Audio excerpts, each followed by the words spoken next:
అప్పుడే ఆకలి తీరిపోయిందా? అమ్మకి తెలియదా నీ ఆకలి గురించి?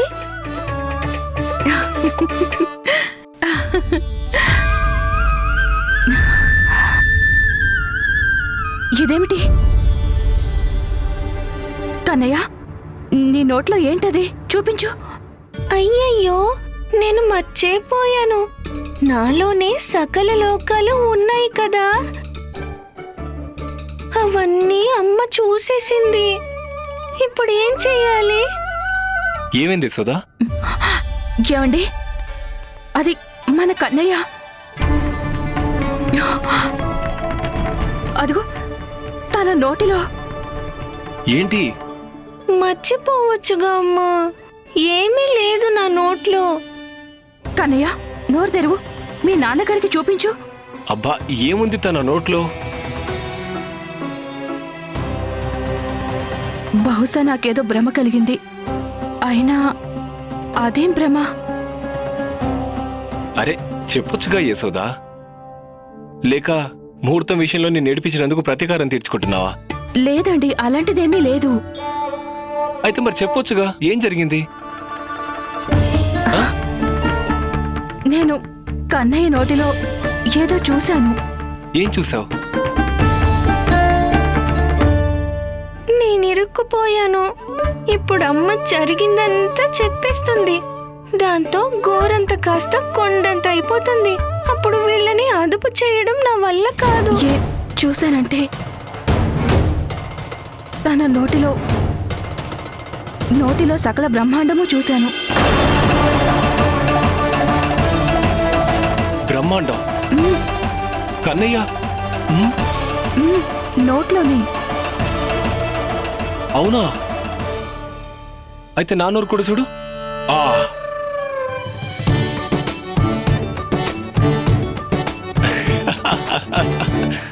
అరే నువ్వు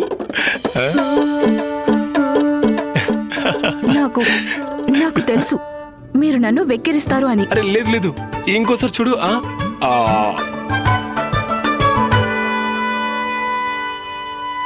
బ్రహ్మాండం లేకపోయినా గోకులం అయితే కనిపించిందా? చూడు, గోకులానికి రాజును కదా, అవునా కదా? చూడు చూడు, మళ్ళీ చూడు. బతికించారు నాన్న. మీరు అమ్మ మాటల్ని పట్టించుకోలేదు కదా, ఇంకా అమ్మ కూడా పట్టించుకోదు. అంటే నన్ను రక్షించారన్నమాటేగా. ఇక ముందెప్పుడు మీకే విషయమో చెప్పనులేండి.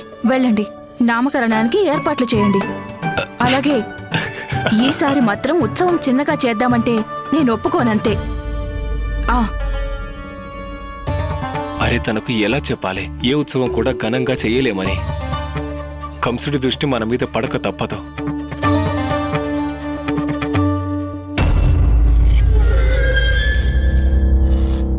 చూస్తుంటే మీ సైనికులకి కత్తికి రెండిటికీ పదును తగ్గిపోయినట్టుంది మహారాజా. మహారాజా, నాకు చాలా భయంగా ఉంది. ఆ గర్గ మహర్షి నాకు శాపం ఇస్తారేమో అని. ఓ, అంటే దుర్జయుడు శాపానికి భయపడతాడనేగా. కానీ కంసుడెవరికి శాపాలివ్వడు. ఇస్తే చావుని ఇస్తాడు. పని మాత్రం చేయకండి ప్రభు. దయ చూపండి కరుణానిధి. ఒకవేళ నేను వారి అనుమతి లేకుండా లోపలికి వెళ్ళుంటే తమరికి అందించిన వార్త కూడా అంది ఉండేది కాదు. లేకపోతే మీకెలా తెలుస్తుంది మహారాజా? మీ చెల్లెలు బావగారు కేవలం వారి సంతానానికి కర్మలు చేయించడానికి మాత్రమే అక్కడికి వెళ్ళలేదు అని.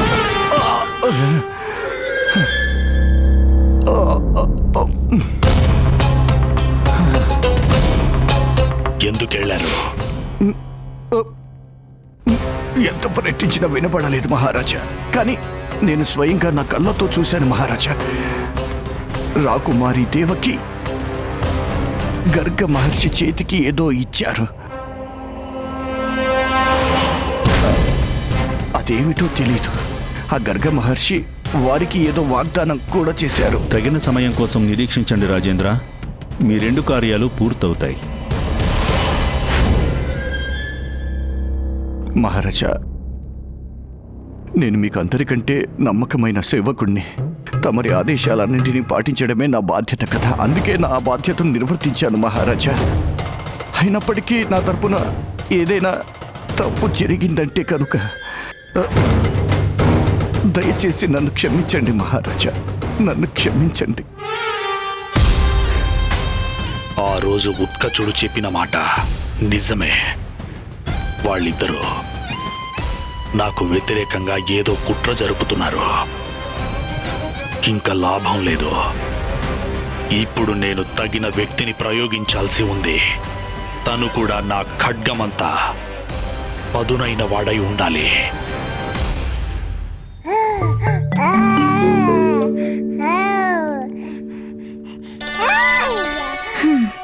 ఇలా వంటింట్లోకి వచ్చానో లేదో అప్పుడే మొదలు పెట్టాడు.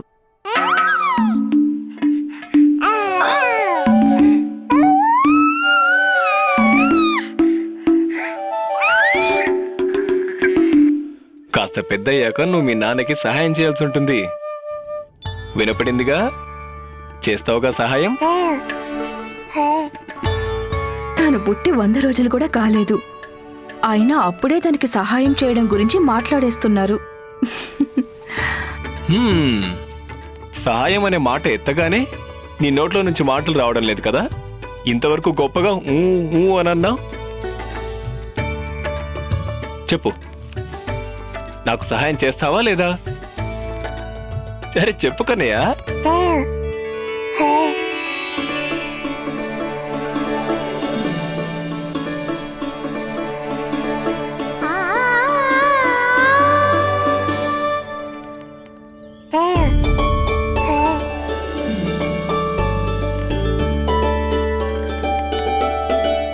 ముందు 100 రోజులు పూర్తయ్యాయంటే అప్పుడు పంతులు గారు వస్తారు. నీకు కొత్త పేరు వస్తుంది. చూసావుగా, తన మనసులో కూడా కన్నయ్య అంటే ఎంత ప్రేముందో. కానీ నాలాగా బయటపడరంతే. ఇక రేపు నీకు పెట్టబోయే పేరు ఈ ప్రపంచమంతా మారుమ్రోగబోతుంది.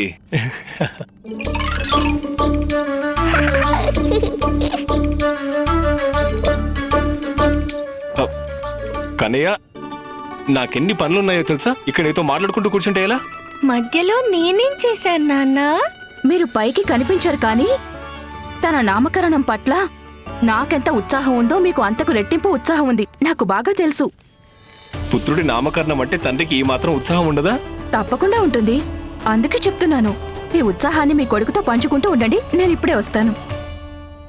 ఓహో, కానీ నువ్వు కన్నయ్యని వదిలి ఎక్కడికి వెళ్ళావు కదా, ఇప్పుడెక్కడికి? రోహిణి అక్క దగ్గరికి. ఇంకెక్కడికి? కన్నయ్యకి అన్నయ్యకి నామకరణం ఏర్పాట్లు చెయ్యాలా వద్దా? ఎంతమందికి ఆహ్వానాలు పంపించాలి, ఎన్ని రకాల మిఠాయిలు చేయించాలి, భజంత్రీలను ఎన్నింటికి పిలిపించాలి, ఇవన్నీ ముందే నిర్ణయించాలి కదా. ఎందుకంటే ఇది గోకులంలో అన్నిటికంటే పెద్ద ఉత్సవం కదా. ఉండండి, నేనెళ్ళి అక్కయ్యతో మాట్లాడేసి వస్తాను.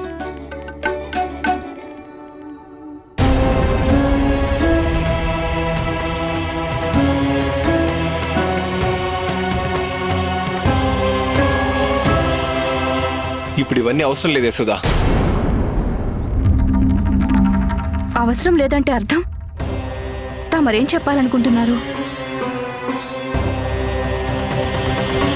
నేను చెప్పాలనుకుంటున్నది ఏంటంటే, చూడు యశోద, అసలు విషయం ఏంటంటే, మనకు దుఃఖం వచ్చినప్పుడు అతిగా కుంగిపోకూడదు, అలాగని ఆనందానికి అతిగా పొంగిపోకూడదు. మనకెంతైనా ఆనందం కావచ్చు, మన ఉత్సవాన్ని మన వరకే జరుపుకోవాలి. ఎంతకాలము మనమే జరుపుకున్నాం కదా నందరాజా. ఇది మనమే కాదు, అందర్నీ ఆనందంలో ముంచాల్సిన సమయం. యశోద, మన ఉత్సవాన్ని పరిమితంగానే చేద్దాం. నేను బాగా ఆలోచించే చెప్తున్నాను ఈ మాట. కానీ ఎందుకు? నాకు చెప్పండి. ప్రతిదాని గురించి ఇలా గుచ్చి అడగక యశోదా. అవునా? భార్యాభర్తల్లో కూడా రహస్యం ఉంటుందా? సరే, నేను ఏ రహస్యాలు దాచుకోను. ఇంతవరకు నీకేవైతే చెప్పకుండా దాచానో అవన్నీ చెప్పేస్తాను. ఓహో, అంత ఆవేశం వద్దు నాన్న. కంసుడి గురించి ఏ విషయమూ అమ్మకి చెప్పొద్దు. మన మంగళ ఉందిగా, అది రేపు రాత్రికి ప్రసవించేలా ఉంది. ఇంకా భాద్రపద మాసంలో వానలు కురుస్తుండగానే నెమ్మదిగా శరదృతువు వచ్చేస్తుంది. ఆవులు పాలడం తగ్గించేస్తాయి. ఇంకా గంగ ముందుగా దానికి పూర్తిగా విశ్రాంతి ఇవ్వాలని చెప్పారు మన వైద్యుడు. ఎందుకంటే అది బండ మీద నుంచి జారి పడిపోయింది. పడినప్పుడు దానికి లోపల చాలా దెబ్బలు తగిలాయి. ఇంకా చాలు ఇవన్నీ నాకెందుకు చెప్తున్నారు? వాటికి నామకరణానికి సంబంధం ఏంటి? నువ్వే చెప్పావుగా భార్యాభర్తల మధ్య ఏ రహస్యాలు ఉండకూడదని. నువ్వు నన్ను ఏవైతే అడిగావో అని నేను నీకు చెప్పేశాను. ఎంత తెలివిగా మాట మారుస్తున్నారో చూడండి. నేను అమాయకంగా మీ మాటల నిజమని నమ్మేస్తాను. అసలు విషయం మాత్రం అలాగే ఉండిపోతుంది. కానీ ఇది కన్నయ్య విషయం కదా. ఉత్సవం ఊరంతా జరగాల్సిందే. అలాగే ఈ విషయంలో మీరేం చెప్పినా నేను వినను. మీరు కన్నయ్యని చూసుకోండి, నేను అక్క దగ్గరికి వెళ్ళేసి వస్తాను. యశోదా,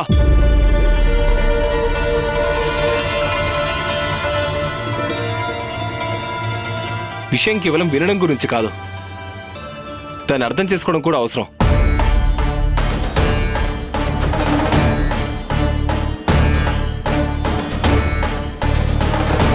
నా మీద నీకు నమ్మకం ఉంది కదా? నేనేదైనా ఆలోచించే చెప్తానని తెలుసు కదా? ఉత్సవం మన వరకే చెయ్యాలి.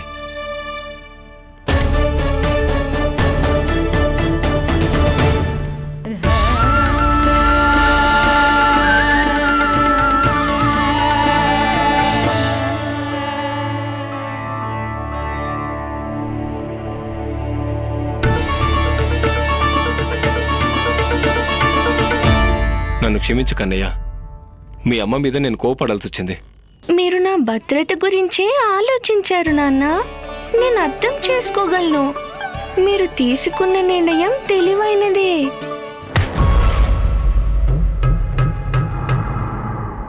ఎవరికీ అర్థం కాదు మీరు ఎప్పుడు ఏ నిర్ణయం తీసుకుంటారనేది. ఈ కంసుడిని అర్థం చేసుకోవడం అంత సులభమైనట్లయితే ఈ కంసుడే కాదు అస్తి. ఈ కొత్త సింహాసనం ఎవరు నాకు విశ్వాసపాత్రులవుతారో వారి కోసం చేయించాను. ఇదిగో ఈ కుడి చెయ్యిలాగా నా మనసుకు చాలా దగ్గరైన వారై ఉంటారు. మంత్రి పరిషత్తులో ప్రముఖ స్థానం లభిస్తుంది తనకి. నా తరువాత మన రాజ్యం అంతటిలోనూ తన మాటే చలామణి అవుతుంది, శాసనంలా. కానీ ఆ అధికారం కావాలని ఆశించేవారు నేను పెట్టే పరీక్షలో ఉత్తీర్ణులు కావాలి. మహత్తరమైన కార్యాలను నా కోసం చెయ్యాలి. అందుకే వెళ్ళండి, పిలవండి బలవంతులందర్నీ, మహాబలుల్ని రమ్మనండి. అసురులైనా, దానవులైనా, ప్రేతాలైనా, పిశాచాలైనా అందరికీ ఈ విషయం చెప్పండి. కాదు కాదు కాదు కాదు చెప్పడం కాదు, హెచ్చరించండి. వారికి అంత ధైర్యం ఉంటే రమ్మనండి, నా పరీక్షలో గెలవమనండి, సింహాసనం అధిష్ఠించి అధికారం పొందమనండి. వెళ్ళండి. ఒక మాట నా మాటగా చెప్పండి. పోటీ పడాలంటే వారి హృదయంలో అగ్నిపర్వతాలు రగలాలి. వారి ఖడ్గాలు మెదళ్లను సైతం చీల్చడానికై పరితపిస్తుండాలి. వారి సంకల్ప శక్తి ఎంత దృఢంగా ఉండాలంటే మృత్యువుకి కూడా చెయ్యి అందించాలి. పిరికితనం పనికి రాదు నాకు. వెళ్ళండి. మహారాజా, మీరెవరికో ముఖ్యమైన పదవిస్తే తనే వచ్చి మన తల మీద కూర్చుంటే అప్పుడేం చేస్తారు ప్రభు? ఇలాగైనా ఒక మహావీరుడొస్తే అదే 10,000. తన విష్ణువు అవతారాన్ని సంహారం చేస్తే చాలు.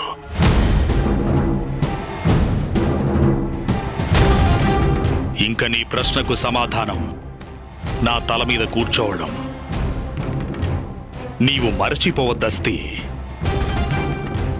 కంసుడికి చాలా బాగా తెలుసు ఎంతటి వీరులనైనా సరే నిండు సభలో నిలబెట్టి నా వేళ్లతో నాట్యమాడించడం కంసుడికి తెలుసు.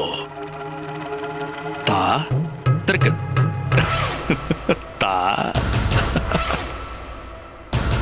ఇక ఆ కార్యం పూర్తయ్యాక వారి శరీరాన్నుండి బెడకాయను ఎలా వేరు చేయాలో ఈ కంసుడికి చాలా బాగా తెలుసు.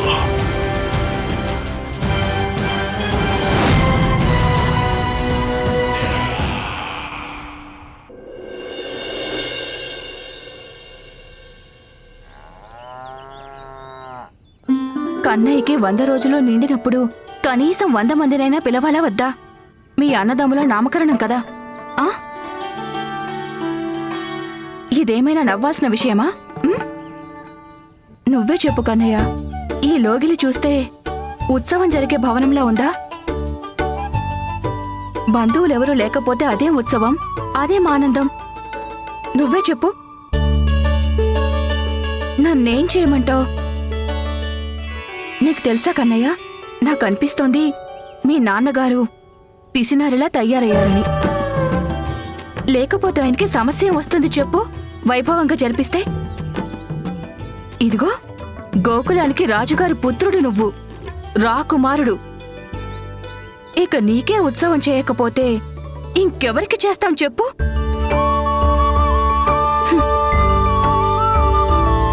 తప్పంతా నాదే, అమాయకురాల్ని. అందుకే మీ నాన్న మాటలకి తలూపాను. బోళా మనిషిని, ఎవరేం చెప్పినా నమ్మేస్తాను. ఇంకెలా కుదరదు. ఇక నేనాయన మాట అస్సలు వినను, చెప్పిన పనులు చేయను. ముందే చెప్తున్నాను చూడు, ఈసారి మధ్యలో వచ్చావంటే మర్యాద దక్కదు నీకు, అర్థమైందా?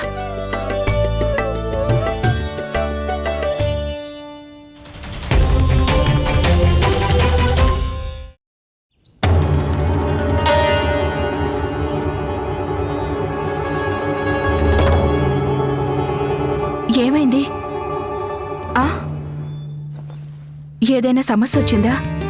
ఎందుకిలా ఉన్నారు? ఏదైనా అపశకనం ఎదురైందా మీకు? ఇప్పుడు మాత్రం అనవసరంగా ఇది కూడా దాయాల్సి వచ్చింది అనొద్దు.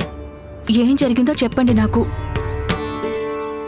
మన సదానంద పండితులు వారు ఇక్కడికి వచ్చే పరిస్థితులు కనపడడం లేదు. ఆయన కుమార్తె నెల తప్పిందంట.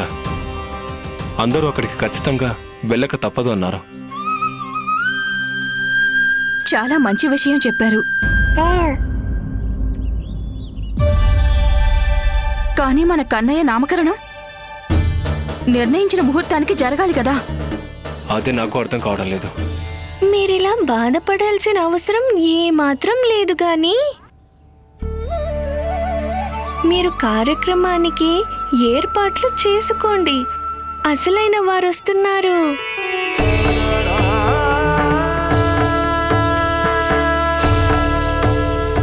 అదిగో వచ్చేస్తున్నారు. వారి కోసమే నేను ఎదురు చూస్తున్నాను. మీరిద్దరూ ఊరికే కంగారు పడకండి.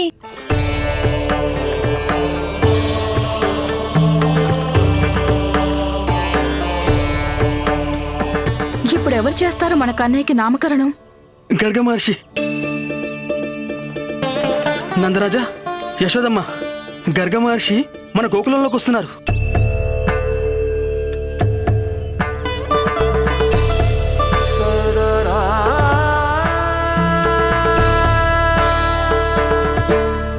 గర్గ మహర్షి గోకులానికి? అవును నందరాజా, వారు ఎందుకు వస్తున్నారంటే వారిని వసుదేవుడు పంపారంట మన రాణిగారి కోసం. అరే మరి మీరు ఇంకా ఇక్కడేం చేస్తున్నారు? వెళ్ళి వారి సత్కారానికి ఏర్పాట్లు చేయండి. సరే సరే యశోదా, ఆయన ఆహ్వానానికి అన్ని సిద్ధం చేయి. ఇదిగో వినండి, ఆయన యాదవ కులానికి కులగురువు కదా. అక్క ఇంటికొస్తారు కానీ మన కోసం ఎందుకొస్తారు? ఎందుకు రారమ్మా? ఆయన తిన్నగా మన ఇంటికే వస్తారు చూడు.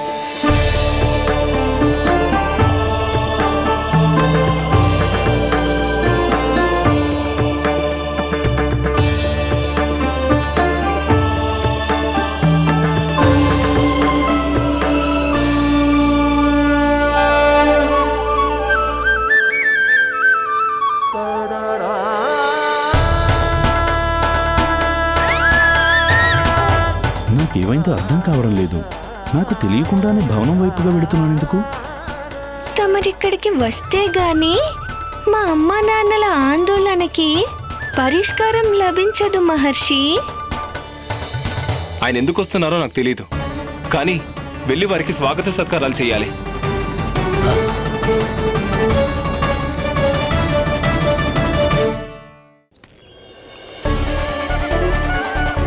గురుదేవా, శుభమస్తు. శ్రీమన్నారాయణుడికి పరమ భక్తుడు మీరు. ఈరోజు మా గ్రామానికి విచ్చేశారు మీరు.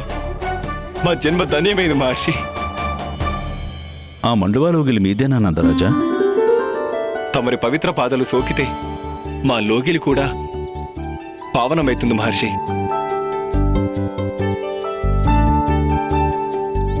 అంతటి మహానుభావుడు అడుగు పెడితే మా మండువాకి అంతకంటే అదృష్టం ఏముంటుంది? అమ్మ తమరి దర్శనానికై పరితపిస్తోంది మహర్షి. ఇంకా ఆలస్యం చేయకండి, మా లోగిలిలో కాలు మోపండి.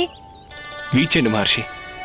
నా అడుగులు ఎందుకో గాని మీ మండువాలోగిలి వైపు వాటంతటవే పడుతున్నాయి నందరాజా. అది మా అదృష్టం మహర్షి. రండి.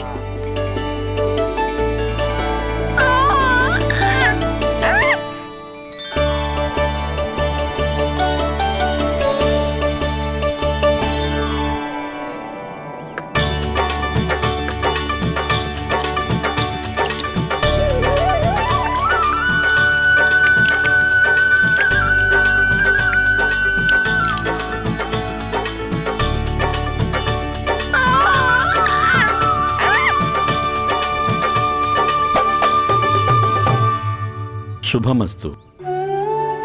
దయచేయండి.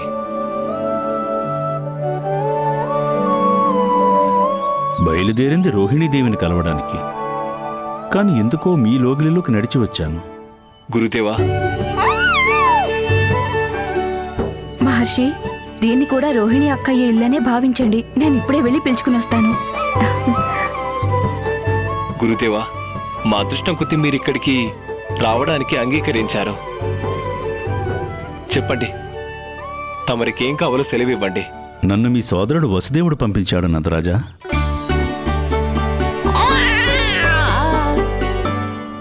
ప్రణామాలు గురుదేవా. తమ వంటి వారు ఇంత దూరం వెతుక్కుంటూ వచ్చారంటే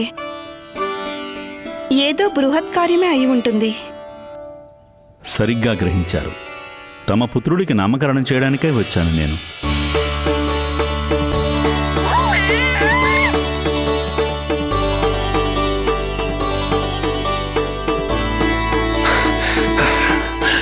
మహర్షి, తమరు సరిగ్గా రావాల్సిన సమయానికే వచ్చేశారు. ఈరోజు ముహూర్తం పెట్టారు మా వదిన గారి పుత్రుడికి మా పుత్రుడికి నామకరణం చేయడానికి. కానీ పంతులు గారు వచ్చే పరిస్థితి లేదు. అందువల్ల తమరు ఎలాగో ఇక్కడికి వచ్చారు గనుక తమరు మా పుత్రుడికి కూడా నామకరణం చేస్తారా? పుత్రి, ఇలా ఎవరైనా అడుగుతారా?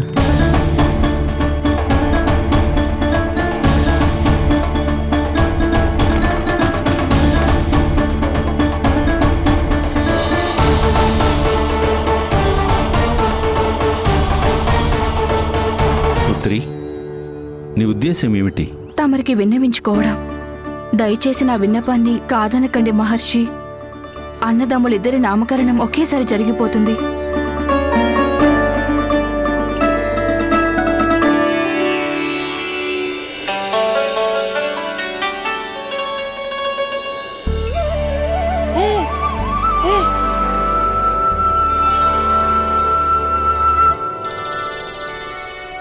ముద్దులు మూట కట్టే ముచ్చటైన బాలుడు.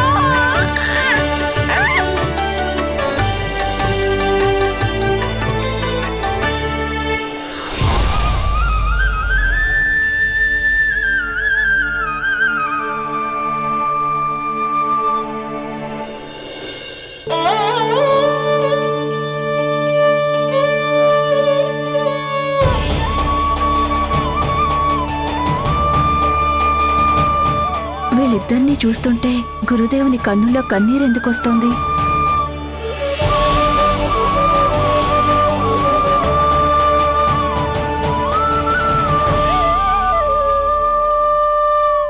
పని మాత్రం చేయకండి మహర్షి. మీ భక్తి భావాన్ని అదుపు చేసుకోండి, లేకపోతే నా రహస్యం ఇప్పుడే బట్టబయలవుతుంది. అయ్యో మహర్షి, చేతులు జోడించకండి. అంతా గందరగోళం కాకుండా ఉండాలంటే మీ నమస్కారం ముద్రని ఆశీర్వాద ముద్రగా మార్చేయండి మహర్షి. నా మాట వినండి మహర్షి. నేను మా అమ్మా నాన్నలకి పుత్రుడిగా ఆనందం అనుభవించడానికి ఈ అవతారం ధరించాను. తమరి భక్తి ప్రపత్తుల కారణంగా మా అమ్మకి నా గురించి తెలిసిందంటే మా బాంధవ్యమే మారిపోతుంది.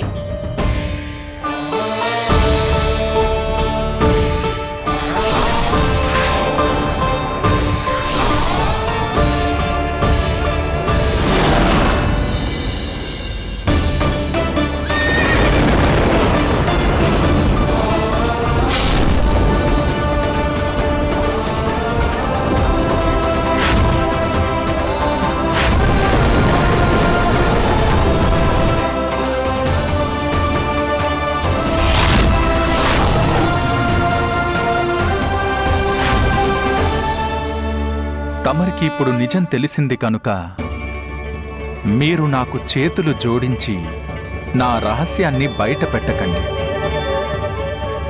తమరి శిష్యుడు వసుదేవుడికి పుత్రుడిగా నాకు ఆశీర్వాదాలివ్వండి.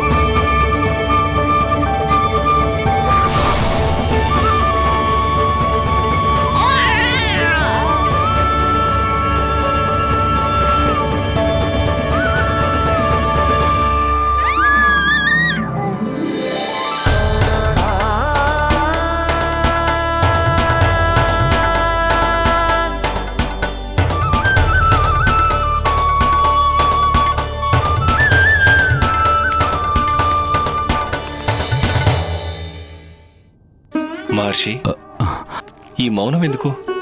మీరు కన్నీరెందుకు కారుస్తున్నారు మహర్షి? ఏ సమస్య లేదు కదా?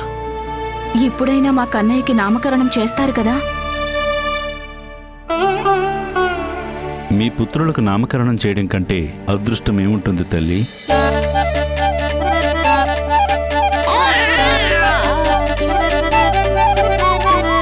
కానీ దీనిని రహస్యంగా జరిపించాల్సి ఉంటుంది.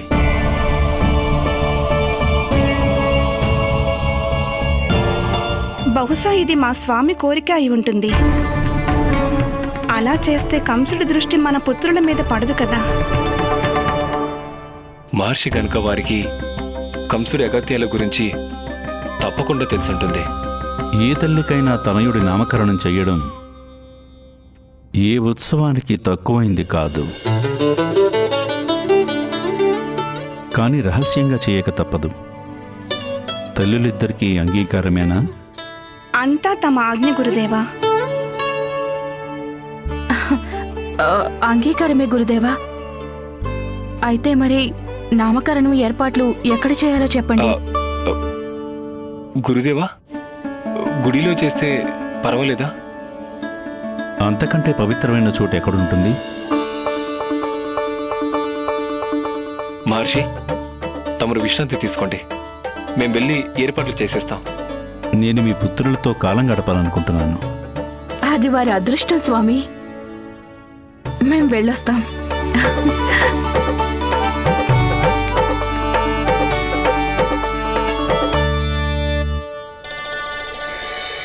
ప్రభు, సాక్షాత్తు భగవంతుడైన తమరికి కారాగారంలో జన్మించాల్సి వచ్చింది.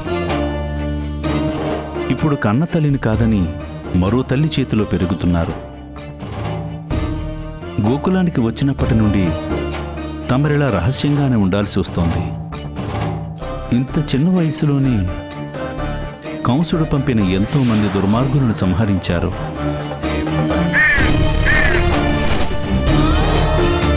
ఏ ఉత్సవానికి సప్తర్షులు మాత్రమే కాదు, సకల దేవతలు సాక్షులుగా రావలసి ఉందో ఆ నామకరణ ఉత్సవాన్నిలా రహస్యంగా చేయాల్సి వస్తోంది. ఎందుకు ప్రభు? ఇన్ని కష్టాలను అనుభవిస్తూ ఈ అవతారాన్ని ఎందుకు ధరించారు శ్రీహరి? దుష్టులను నాశనం చేయడం కోసం లోకంలో ధర్మాన్ని స్థాపించడం కోసం అన్నిటికంటే ముందు అమ్మ వాత్సల్యాన్ని అనుభవించడం కోసమే మహర్షి. అందుకోసం ఇవన్నీ అనుభవించాలా? మానవ రూపంలో జన్మించాక మానవ కష్టాలన్నీ అనుభవించక తప్పదు కదా. తమరి జీవితం మాకు కన్నీళ్లు తెప్పిస్తోంది. అయినా తమరి చిరునవ్వు మాత్రం చెరగలేదు ప్రభు. ఇదెంతటి విశిష్టమైన అవతారమో. కష్టాలలో నవ్వకపోతే మా భక్తులకు నేను చెప్పే పాఠం ఏముంటుంది? ఇప్పుడు ఒక్క కంసుడి దురాగతాలే భవిష్యత్తులో ఎంతో మంది కంసులొస్తారు. ఇంక రానున్న యుగాల్లో అసంఖ్యాకమైన కంసులొస్తారు.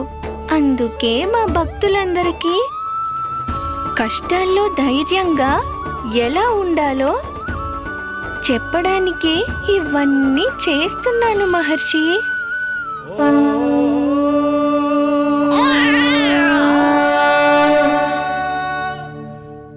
తమరు ధన్యాత్ములు ప్రభు. చూడాస్తి, మృగరాజు గర్జించినప్పుడు అడవిలో జంతువులన్నీ కలసి రాక తప్పదు. వీరంతా నా నమ్మకస్తులుగా ఉంటూ ఈ సింహాసనాన్ని పొందడానికొచ్చారు. ఇంకా చెప్పండి. తెలివిలేని బలం వృధా మహారాజా. కానీ నా దగ్గర బుద్ధి, బలం రెండూ ఉన్నాయి. తమరు నాకు ఆదేశిస్తే చాలు. ఎవరిని అంతం చేయాలో చెప్పండి.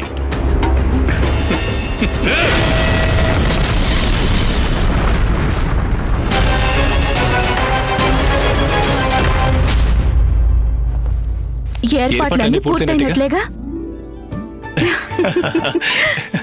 చెప్పు. మీరు గురుదేవుల్ని పిలుచుకురండి. నేను అక్కని పుత్రుల్ని తీసుకొస్తాను. ఈ యశోదా, నీకు నా మీద కోపం లేదుగా? నాకు మీ మీద కోపం ఎందుకుంటుంది? అది నువ్వు ఈ ఉత్సవం అంగరంగ వైభవంగా చేయాలనుకున్నావు కదా. చాలా సంతోషంగా ఉంది నాకు. ఎందుకంటే మన కన్నయ్య నామకరణం గర్గ మహర్షే స్వయంగా సాంప్రదాయబద్ధంగా చేస్తున్నారు.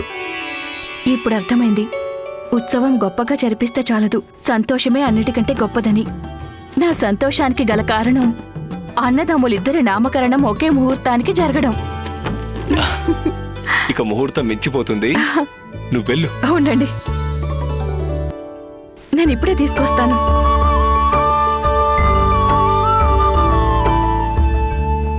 ఇక్కడున్న వారందరూ ఒక్కరిని మించిన వారొకరు.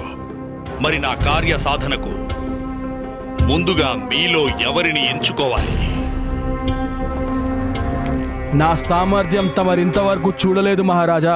ఒక్క చిటికేసానంటే నా శత్రువులంతా సర్వనాశనం కావాల్సిందే.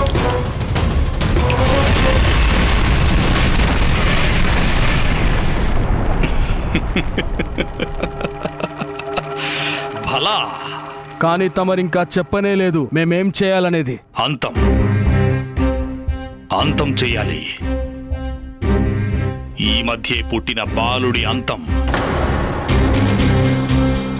తను సామాన్యమైన బాలుడని భావించకూడదు. గోకులంలో నందుడి ఇంట్లో పెరుగుతున్న ఆ బాలుడు విష్ణుమూర్తి అవతారం.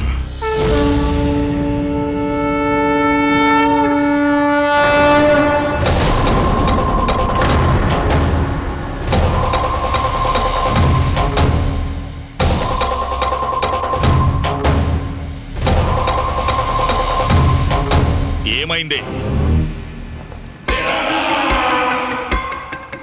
ఇంతగా నిశ్శబ్దం అలుముకుందేంటి? దయచేసి క్షమించండి మహారాజా. నేను పసి బాలురపైన దాడులు చేయలేను. ఆ విష్ణు పెద్ద మోసగాడు మహారాజా. నేను తన ముఖం కూడా చూడాలనుకోవడం లేదు.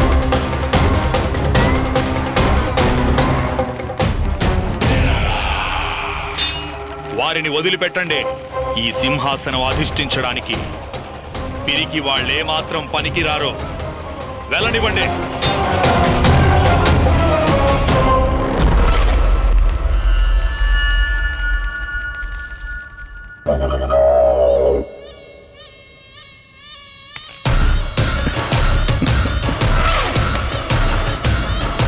దుర్జయ, ఏం చెప్పాను నీకు? ఏం చెప్పానంటే నాకు కావాల్సింది కేవలం హృదయంలో అగ్నిపర్వతం రగులుతున్న వాళ్ళు. వారి ఖడ్గాలకి పర్వతాగ్రాలని చీల్చేంత పదునుండాలని, వారి సంకల్ప శక్తి ఎంతో దృఢంగా ఉండాలి.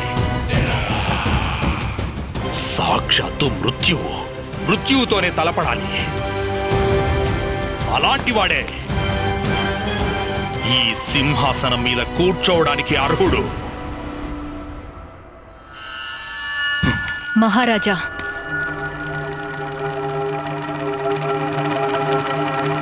ఇప్పుడు తమరిచ్చిన గౌరవానికి ఏ విలువ మిగల్లేదు. మీ భయానికి అర్థం లేదు. ఇంతకుముందు మీరే చెప్పారుగా, అడవిలో సింహం గర్జించిందంటే ఆ అడవిలోని ప్రాణులన్నీ ఒకచోటికొచ్చి కలుసుకోక తప్పదని. కాని ఆ అడవిలోనే ఏదైనా కొదమ సింహం గర్జించిందంటే ఆ ప్రాణులన్నీ భయపడి అన్ని దిక్కులకి పారిపోతాయి. నిజానికి ఆ బాలుడు ఈ సాహసవంతులందరికీ కొదమసింహంలా మారిపోయాడు. తన పట్ల భయమే మన సామ్రాజ్యానికి పునాదులు కదిలిస్తోంది.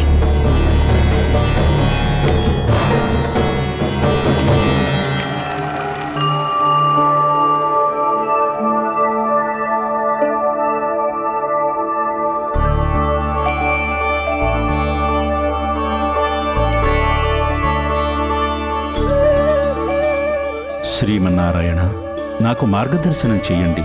ఓ విద్యాలక్ష్మి, నాకు ఆశీస్సులు ఇప్పించండి. అప్పుడే నేను ఈ బాలురకు సర్వోత్తమమైన పేర్లను పెట్టగలను.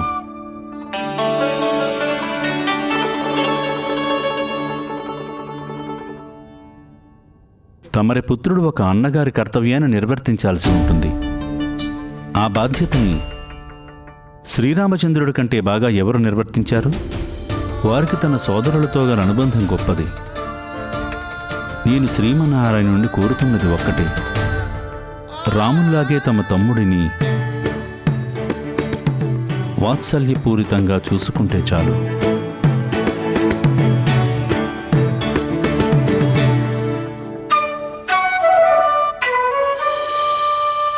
అందుకే తన పేరు రాముడు.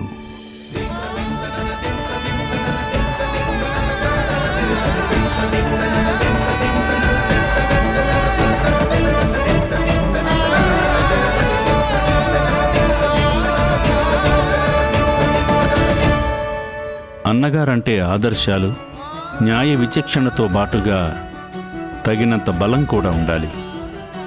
మీరే చూడండి, ఈ బాలుడు బలానికి పర్యాయపదంగా పేరొందుతాడు. అందువల్ల ఆ పేరు తన వ్యక్తిత్వానికి అనువుగా ఉంటుంది. అందుకే తను బలరాముడు.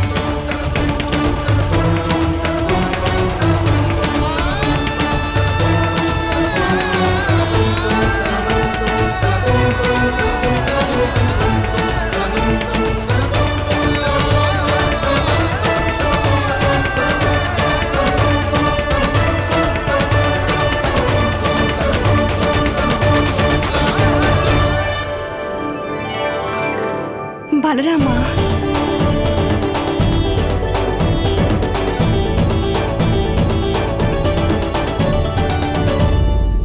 అందుకే తన పేరు బలరాముడు అని పెట్టావు. ఇది ఎంత గొప్ప సహయోగమో చూడండి మహర్షి. నేను తన పుట్టిన విషయం చెప్పడానికి వసుదేవుల వారి దగ్గరికి వెళ్తే అప్పుడు ఆయన కూడా ఈ పేరే చెప్పారు, బలరాం. అది సహయోగం కాదు, భగవంతుడి సంకల్పం నందరాజా. బలరాముని కంటే తగినటువంటి పేరు ఈ బలరామునికి మరొకటి ఉండే ప్రసక్తే లేదు. కానీ అన్నయ్య అనే పిలుస్తాను, బలరామన్నయ్యా.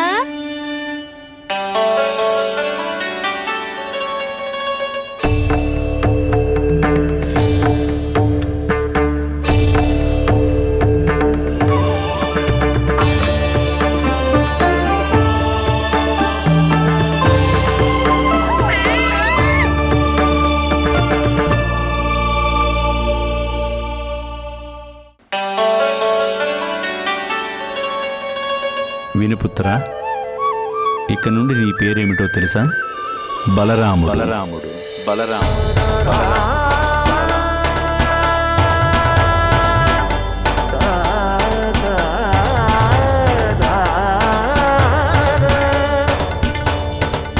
గురుదేవా, తమరు పెట్టిన పేరు ఎంతో అద్భుతంగా ఉంది. ఇప్పుడు మా కన్నయ్యకి కూడా అలాంటిదే ఉత్తమమైన పేరు పెట్టండి.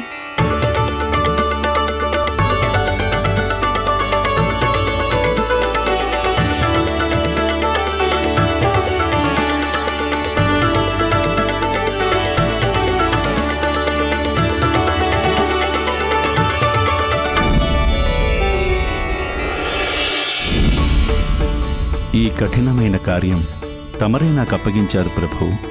దీనిని నిర్వర్తించే సామర్థ్యం కూడా తమరే ఇవ్వాలి.